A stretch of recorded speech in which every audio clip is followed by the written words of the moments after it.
Welcome back. Now we're going to talk about permit-required confined space entry steps. And they are: Number 1, isolate the space.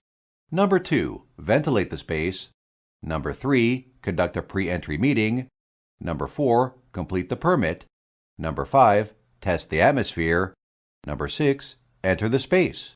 It's also important to note that all vertical permit-required confined spaces must have a mechanical retrieval device when 5 feet or deeper in depth. The following methods, where applicable, must be used to isolate the space from all hazards. Close all valves.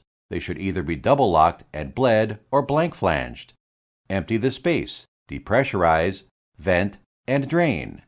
Lock out and tag out the equipment, such as electrical sources, rotating and reciprocating parts, and hazardous materials. Clean all residue from the space. Ventilate the space. Use mechanical ventilation, such as fans or air horns. Ventilate at the rate of at least 4 volumes per hour. Larger spaces may require more ventilation. Make sure the air supply is not contaminated. The ventilation air supply must be from fresh air that's uncontaminated with flammables, toxins, or other items. Conduct a pre-entry briefing. The entire crew must attend, to include the attendants, the entrance, and the entry supervisor. Review hazards of entry and work. Review the PPE requirements. Review procedure for contacting rescue personnel. Verify that rescue is available. Finally, complete the permit. Let's talk a little about emergency rescue and response. If the project is using an on-site rescue team that has the same level of training as the entrance, 2 members must be trained in first aid and CPR and have a valid first aid CPR card. The team will use all PPE and equipment necessary for the rescue, and rescues must be practiced, at minimum, once every 12 months. If off-site rescue teams are going to be used, they must be informed of any and all hazards within the space. They also need to know when entrants are entering and exiting the space. Let's move on to the entry permit. As you could imagine, the entry permit is important with all permit-required confined spaces. The entry permit form must be correctly and completely filled out prior to entry because no one can enter the space without a valid permit. In addition, once work is completed, the permit and pre-entry form are reviewed, need to be reviewed by the team, and canceled permits must be kept on file for at least 1 year. The atmosphere of the space needs to be tested and done so in this order.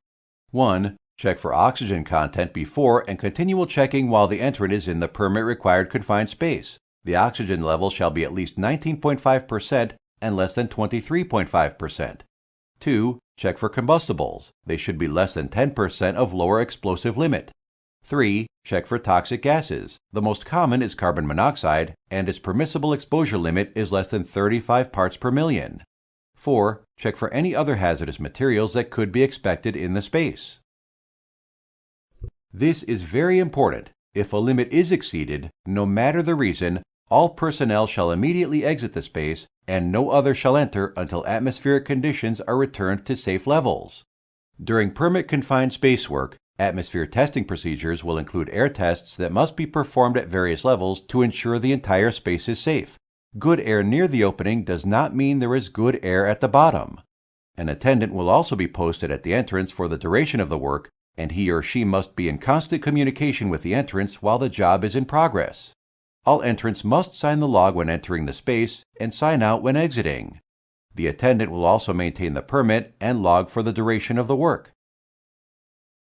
The Contractor Confined Space program must be written to inform workers of the hazards within the space, include the contractor's established confined space entry procedure, including their own permit forms, identify their... Hi, I'm Jesse from Titan University, the leader in government construction safety, quality control, and environmental training. We hope you enjoyed the module preview from our online course, Confined Space Safety on Government Construction Projects. Please like, share, and comment if you did. We'd really appreciate it. If you want to learn more or get your Confined Space Safety certificate, head on over to Titan University by clicking the link below. Our courses are affordable and easy to comprehend. Plus, we also have course materials you can download to assist you.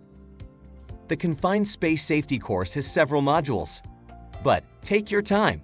All of our courses save your place if you have to walk away. Take as long as you like to complete it. please don't forget to like and share. If you have questions, ask them in the comments. We're happy to assist and hope to see you over on Titan University.